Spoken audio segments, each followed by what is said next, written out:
Acapulco, Mexico. This is Anarchast. Hey everybody, welcome to another edition of Anarchast, your home for anarchy on the internet. I have a returning guest, although by a different name. I don't know if that meant she got married or just decided to get rid of the old name. It used to be Amanda Billy Rock, but it's now Amanda B. Johnson, and she's actually doing her own show called Dash Detailed, which is all about the cryptocurrency Dash, which is actually one of the best performing cryptocurrencies recently. It's been around for about 3 years. We're going to get into everything about Dash. She's basically the Dash girl, and she's going to be actually coming to Acapulco and speaking at Cryptopoco about Dash. So you'll hear more about it there. But I wanted to have her on because it's been a while and before she came to Acapulco and just get caught up. So Amanda, it's great to see you. It is great to see you too, Jeff. Thanks for having me on your show. Yeah, it's our pleasure. See you at the pool there. I think you're escaping some of the cold weather up north a little bit somewhere Yes. Before coming to Acapulco. But let's talk about Dash. You've been like huge into Dash for a while now. A lot of our audience probably doesn't know a ton about it. Our audience definitely knows all about Bitcoin. It probably knows a little bit about a few others like Ethereum and Monero. But we've never talked about Dash before on this show. So why don't you just give us like the beginner's primer on Dash? I would love to, and it feels so fitting that this is taking place on your show right now, Jeff, because you were one of the earliest people to start talking about Bitcoin, and so it feels really fitting that you've given me the opportunity to, again, to talk about something relatively early on. So, yes, Dash is in short, Dash is what I thought Bitcoin was going to be, which is a digital cash, something that functions, that has the properties of cash, which is to say that there are 3 points of cash, basically. One is that at the point of sale, when you hand over the cash to the merchant, the transaction is finished. The merchant doesn't need to worry that the money might not be there. Of course it is, it's in his hand. And so Dash is the only cryptocurrency which offers what it's called in crypto terms an instant confirmation, which means that there is no possibility of what's called a double spend at the point of payment. In other cryptocurrencies like Bitcoin, of course, you're not double spend protected until about 10 minutes, right? In Ethereum, it's about 17 seconds. In Monero, it's like a minute. So Dash is the only one where you can get an instant confirmation and work point of sale that way. The second thing that sets Dash apart from Bitcoin is that you don't have to be surveilled if you don't want to, which is to say that there is the option right within your Dash wallet to push a button that says private send. What is private send? Well, it's basically a function that our network performs where without needing to trust anybody with your Dash, you can mix your Dash with the Dash of other people, essentially creating a pot so that after your coins are in the pot and you pull them back into your wallet, nobody really knows whose coins those were. And that sounds kind of weird, but what it means in everyday terms is that your money is not, the history of your money is not traceable through the blockchain. And so you can opt out of blockchain surveillance if you like. And then the third way that we're set apart from Bitcoin is that we realized pretty early on, well, not me, I'm not a developer, I wish, but the Dash developers and stakeholders realized pretty early on that we just need to, cryptocurrency is a business. We're offering a product for sale to customers, and we're always hoping to get more customers. So if we are a business, we need to be able to operate like a business, which means that, first of all, we need to pay all our people, not just our miners. We need to pay our developers. We need to pay our full nodes. We need to pay the guys who design our wallets and who do security audits on the code, et cetera, et cetera, et cetera.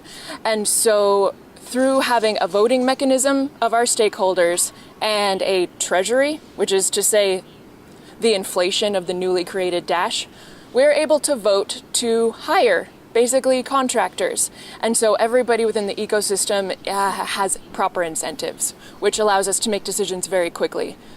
Prime example, we were able to vote to increase our block size cap in less than 24 hours last year. So That's definitely faster than Bitcoin. Yeah. That's been an ongoing, of course, conversation now for, I think, more than a year, the block size debate on Bitcoin. Okay, that's very interesting. So let's go to the first point of the transaction speed. What is it that Dash does that enables it to be so fast compared to the other cryptocurrencies? That is a great question. The reason that Dash is the only one that can offer an instant confirmation is because Dash is the only cryptocurrency network which created a second tier of infrastructure. When I say infrastructure, I mean the people who run computers that run our network. So in pretty much every other cryptocurrency, the infrastructure begins and ends at miners. So people running computers whose computers are submitting hashes every second, of course, and they are paid the entirety of the newly created coins as well as the entirety of all of the transaction fees on the network. So the reason that those coins can't offer instant confirmations is because of the nature of networks, global networks.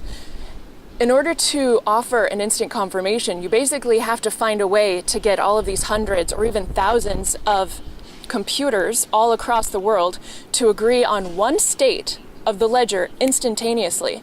And so that's a problem. How can you do that?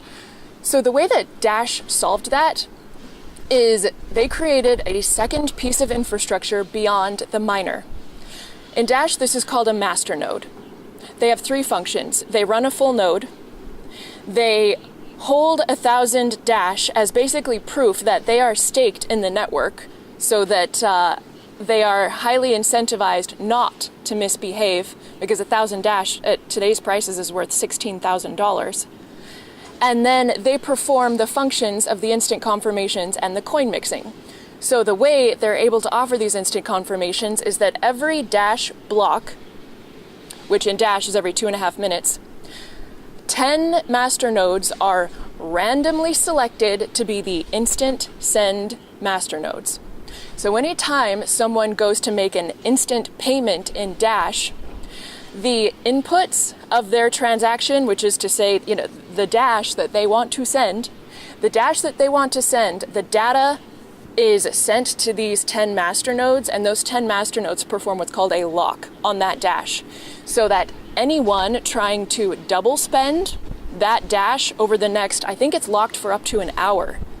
Anyone trying to use those same inputs again to try to trick the network and get their Dash back won't be able to, because they're locked. So when the lock expires in an hour, our network has made 20, 30, even 40 more blocks. And so it's completely impossible to ever double spend an instant send transaction. And that's because of the second tier masternode network. That's very interesting. On the second point that you made about Dash is about privacy. There's a few coins out there that also sort of say that privacy is one of their main sort of differentiators from Bitcoin. I think Monero is one. Another one I think is Zcash. How does Dash sort of compare to those coins for privacy? Sure. So the method that privacy can be achieved with those coins is basically the differentiating part. So in Dash, you have the option to be private, which I believe is the same with Zcash if they got their bugs worked out. Last I heard, Zcash's privacy feature was still theoretical. But if they got their bugs worked out, I would say Dash's privacy is similar to theirs in that you have the option of sending a traceable transaction, just a la Bitcoin, where you can see that coins went from address A to address B, and that is that. Or whereas in Zcash, the privacy offering is to basically encrypt the details of a private transaction. In Dash, the offering is to, as I had mentioned before, basically mix one's coins in a pot of Dash of lots of other people. And so after a mixing round, there's you can have up to thousands of possibilities of where any individual coin came from. And so it's just completely, it's a non-starter to trace the coin's trails on the chain. Whereas with Monero, you're not able to see where any coins went on the chain at any time. And so it seems like Dash's solution is the one that keeps the blockchain the most transparent, so to speak, which is to say you can always see all coins on the Dash blockchain and you can always see where they all go. And the privacy is achieved through creating lots and lots of doubt as to who could possibly own what. And so we kind of like that the blockchain is completely open and there are no secrets as to the monetary supply or what coins reside where. Yeah, it's interesting. It's interesting to see all these different coins come up with their different sort of solutions to this one big problem, which is the government, which is tracking everything you're doing and trying to extort you for everything you're trying to do. The Monero one's interesting in that they don't really, I still don't quite actually even understand how it works, how like no one can see where anything is. It's very, very interesting. But the Dash one seems like kind of a nice sort of medium between sort of Bitcoin, which is completely, absolutely transparent, and something like Monero, which is absolutely, totally not transparent. And so it is interesting. So the third point about Dash that you made was that it has this sort of this ability to manage some of the funds of Dash itself. And this is kind of confusing to me. So how does that all work, that some people can somehow get some Dash for doing certain things if people vote for it? How does that whole system work? Sure, happy to tell you.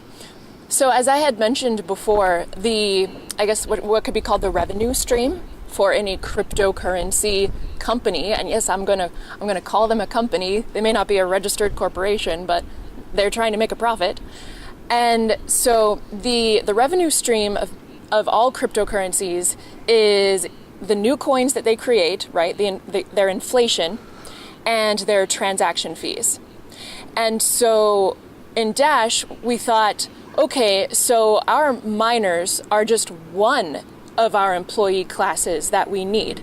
So let's not have them consuming the entirety of our revenue stream.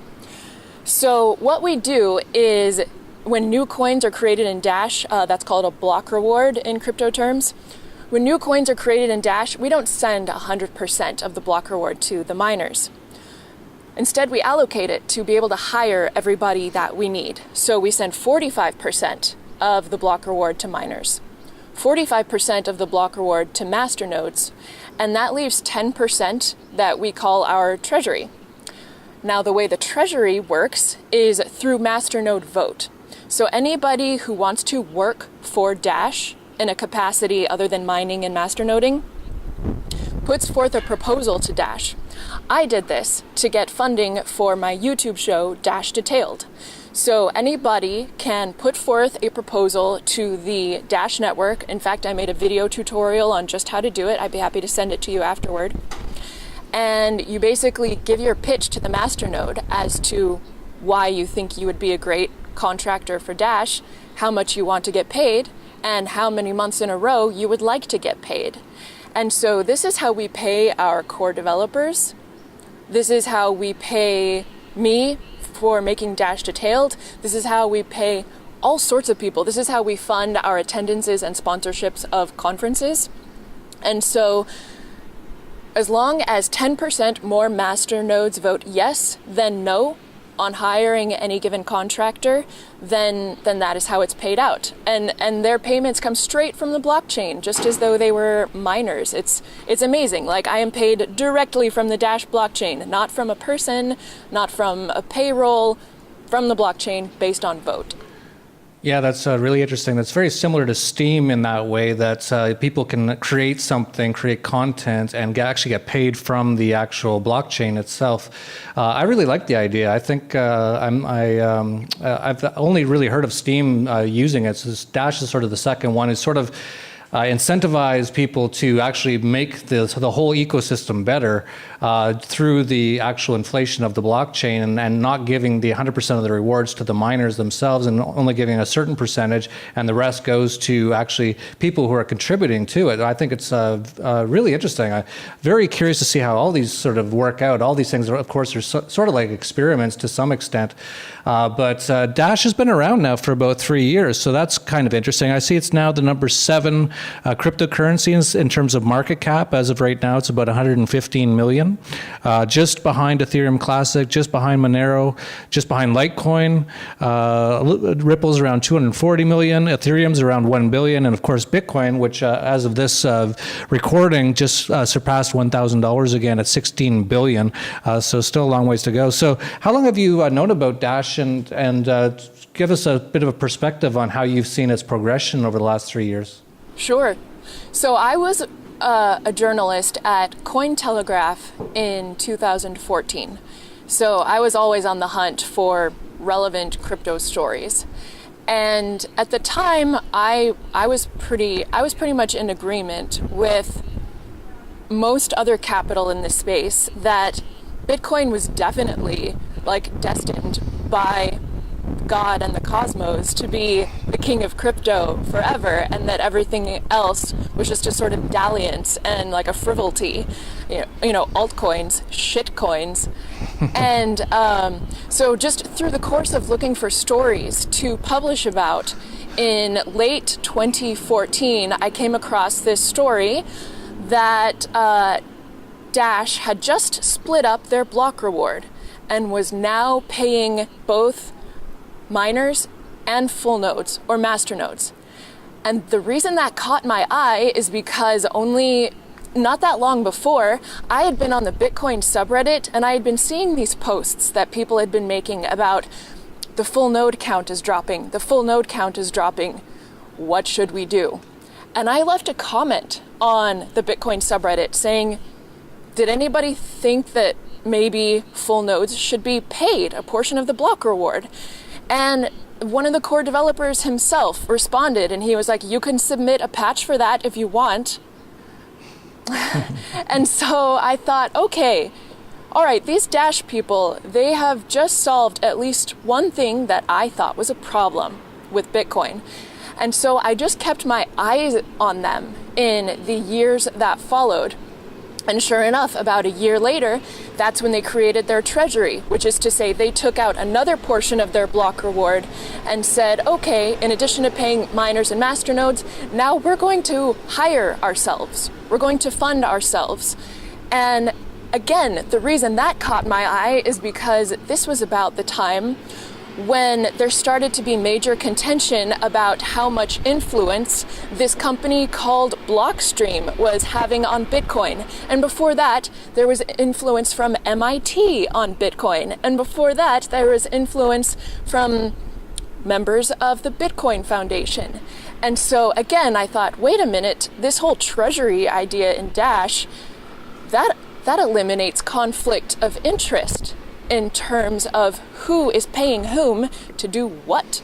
And so I would say, yeah, I've had my eye on Dash for about 2.5 years, and it was last summer that I decided I would like to throw my hat in the ring of this currency competition. The theme of my show that I had before, the Daily Decrypt, was currency competition, because to me that's what this is. The market is trying to sort out the winner from the pack, or the winners from the pack. And I thought, it's been fun being a commentator on currency competition, but I would like to compete. I would like to place my bet. And so to me, Dash was the obvious choice. And it's not been easy.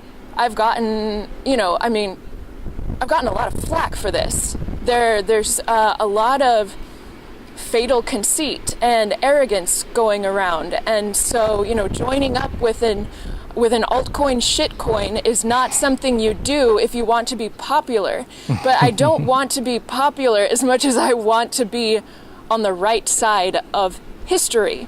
So that is why I now work exclusively for Dash. Yeah, it's interesting. Yeah, and I know all about doing things that are kind of new or being out ahead of the pack.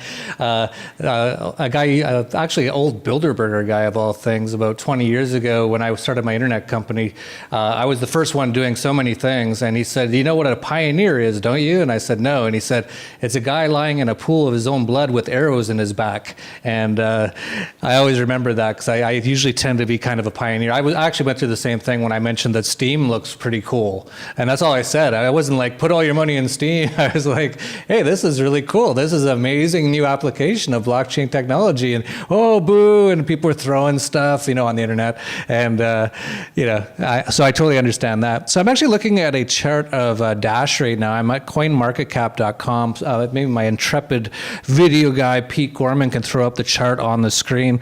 But there's actually no chart here of the price of Dash in dollars, but I see in terms of Bitcoin, it kind of spiked around 2014. It also had a spike in 2015. It then sort of just grinded higher and higher all the way up to about September of last year, and then it went down a bit, and now it's grinding back up again. It's pretty close to its all-time highs in terms of Bitcoin, and definitely in terms of market cap, it's definitely at all-time highs right now. So in those terms, it looks like it's doing quite well. What's your impression of where Dash is at and where it could go from here?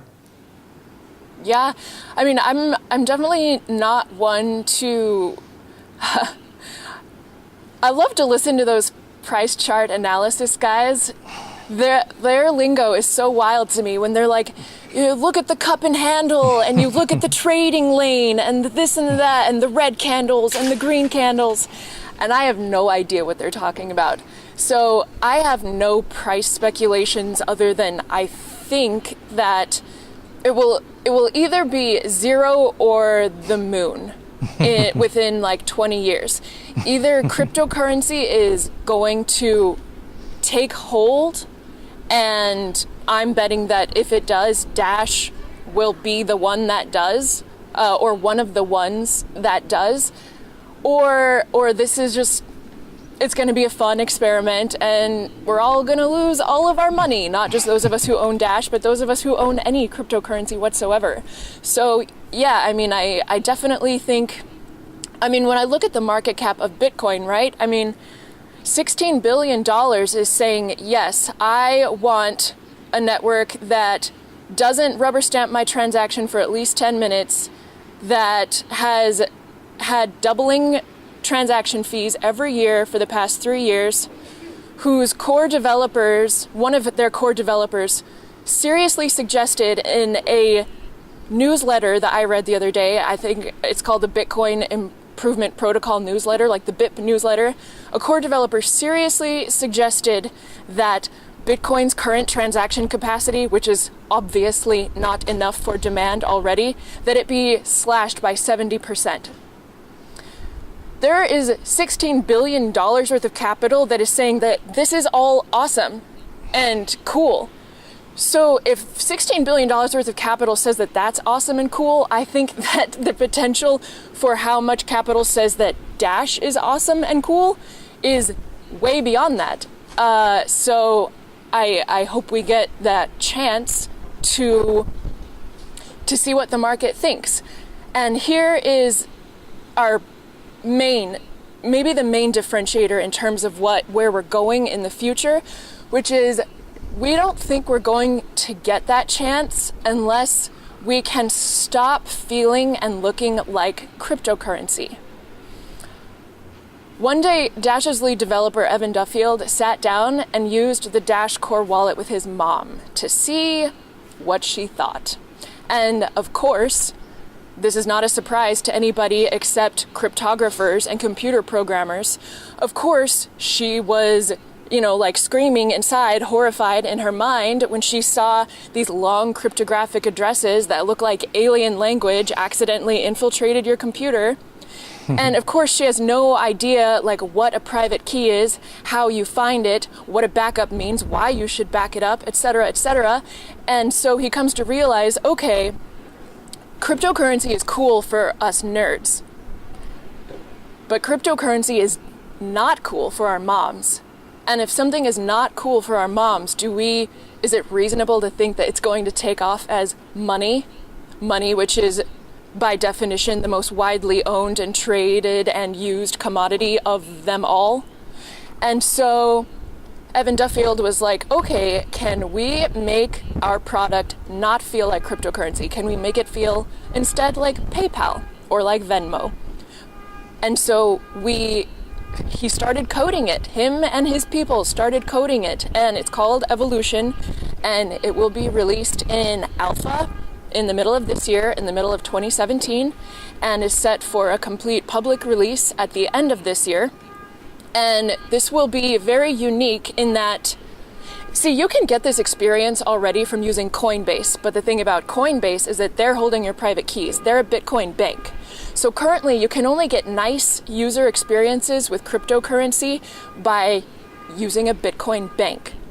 But with Dash Evolution, you will still be able to hold your own private keys because it's not, the user experience isn't coming from a third-party service. It's coming from the Dash protocol itself.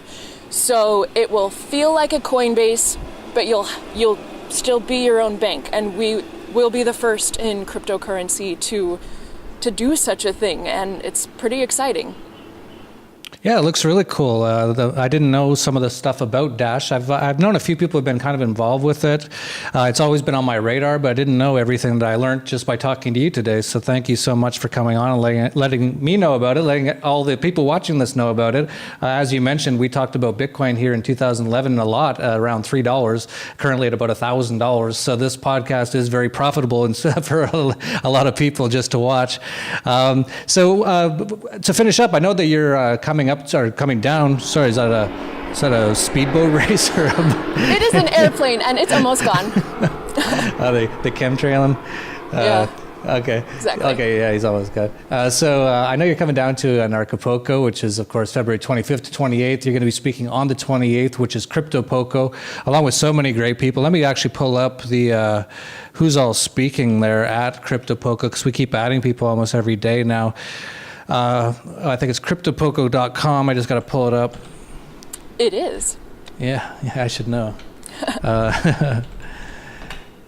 Let's see here. Oh, I typed it wrong. Cryptopoco.com. I should do this ahead of time. I should have some sort of planning or some sort of preparation, but I don't. Okay, so we got Jose Rodriguez of the Bitso, which is the largest Bitcoin exchange in Mexico. Trace Mayer, of course. He was actually the guy who I think was the first person on Anarchast to talk about Bitcoin.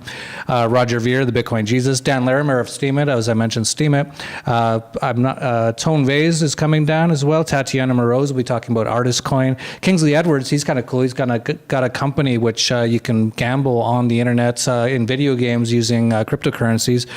Chris Horlacher, who's got Equibit, which is really interesting. They're just launching. And Bruce Fenton of the Bitcoin Foundation. I just actually ran into them at the Satoshi Roundtable a couple weeks ago in Cancun.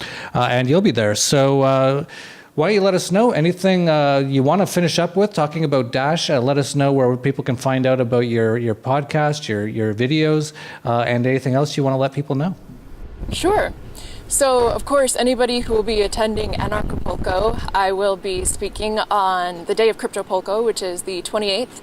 For anyone not able to attend, Pete and I will be uploading my presentation to Dash's YouTube channel, and that is where you can find everything that I do, which is every Wednesday. I release a show called Dash Detailed at noon Eastern time. Yeah, 12 noon Eastern time.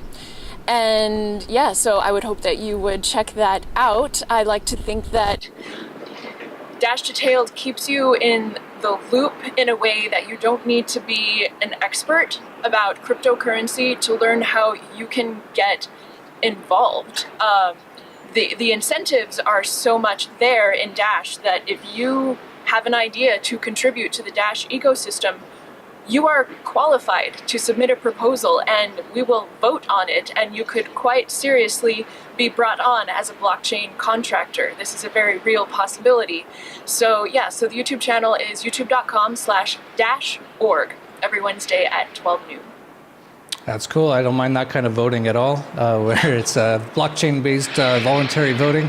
And for people who haven't actually seen your show, Amanda, it's really great. For people who haven't seen it, it's really like, it's almost like Entertainment Tonight of cryptocurrency news.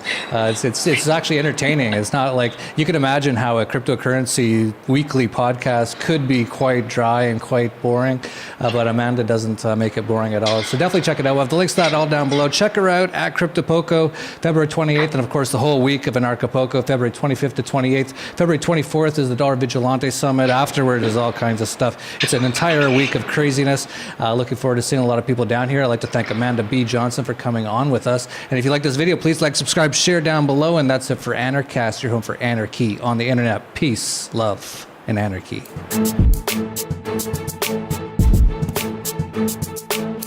What would you say to people that are on the fence about coming here next year? I would say that you absolutely have to come. You only live life once, and you better come because you'll live to regret it if you don't. Get rid of that limiting belief. Be free. You won't regret it. You'll have like a really amazing memory, and it will be awesome. A lot of people thought about it and were on the fence, and then when they see some of the footage later and they hear some of the stories, they start thinking, my God, why didn't I go to that? Why the hell not? It's amazing. It's beautiful here. Come on down. If you've been here once, you would never not come back. So I think if someone's never been and they're thinking of coming, to them I'd say, get your ass over here or you're going to be sorry. But if you've been here already, I'll see you here next year.